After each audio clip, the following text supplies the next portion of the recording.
Tu achètes un poulain, 5 recommandations que je te donne en fonction de mon expérience. Attention, je ne détiens pas la vérité, mais c'est ce que je te recommande. Alors ça y est, tu as vu le poulain de tes rêves et tu vas aller le chercher. Dans un premier temps, moi ce que je demande lorsque c'est un poulain, ce qui n'est pas le cas pour les chevaux adultes, mais je te ferai un autre type sur les chevaux adultes. Bien entendu, déjà le contrôle de filiation. Bah oui, si tu achètes un poulain mais que le contrôle de filiation n'a pas été fait et que tu veux valoriser ton poulain, là, ça va poser problème. Faire confiance, c'est bien. Avoir des preuves, c'est mieux. Le suivi des parents, oui, parce que lorsqu'on ne connaît pas le père ou la mère, on ne peut pas savoir. Disons que c'est beaucoup plus risqué. Et si tu veux programmer quelque chose avec ton poulain, parce qu'en général les gens cherchent un poulain pour ceci ou pour cela, j'ai rarement entendu dire « Oh, je prends un poulain, puis on verra bien ». Moi, c'est ma philosophie, mais c'est pas le commun des mortels. Et combien de gens j'entends ensuite se plaindre parce que le poulain ne correspond pas au cheval qu'il est devenu de leur rêve. Alors oui, c'est la nature, on ne peut jamais prétendre à savoir exactement. Mais si tu limites la casse, ça resserre quand même un petit peu. Ensuite, bien sûr, tu demandes une prise de sang. Et en fonction de la race qu'il a, eh bien, tu vas demander une prise de sang avec les marqueurs pour les maladies génétiquement possibles pour la race vers laquelle tu vas te tourner. Ensuite, quid, et ça je l'entends, mais quelle taille il va faire quand il sera grand?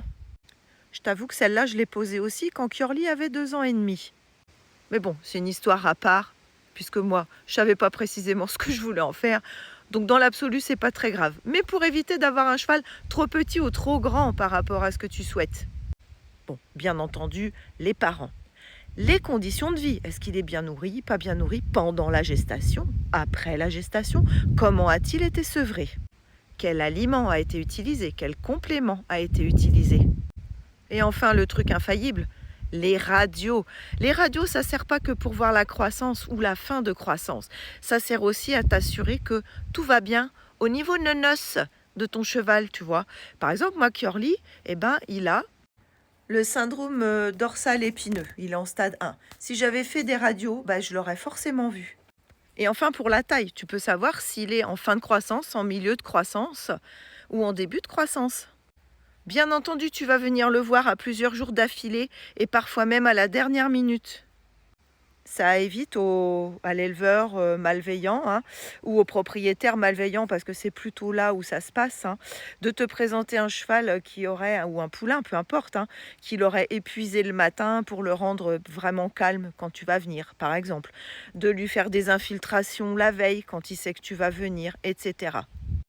De procéder à toutes sortes de cachotteries avant que tu n'arrives. À moins d'avoir un élevage que tu connais très bien, qui est sur recommandation, avec lequel des amis à toi ont déjà fait affaire, etc. Mais malgré tout, moi je demande toujours cela quand j'achète un cheval qui est dédié pour une tâche précise.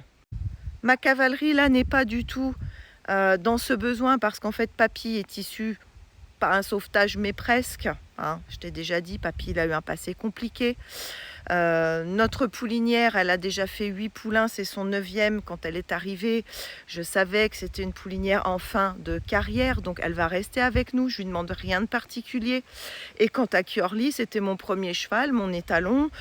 Lui, c'est vrai que j'avais des désirs de reprendre un petit peu du dressage en jolie école. J'avais décidé d'apprendre la monte minorquine.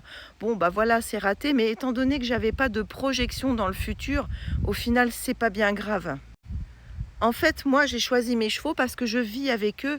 Ça m'apporte un confort, un bonheur, du travail, parce que c'en est beaucoup. Mais c'est surtout une vie avec eux. Moi, je ne suis pas quelqu'un de compétition, tu l'auras compris. Je suis peut-être un palefrenier de compète quand même. Ou au moins une maman de compète.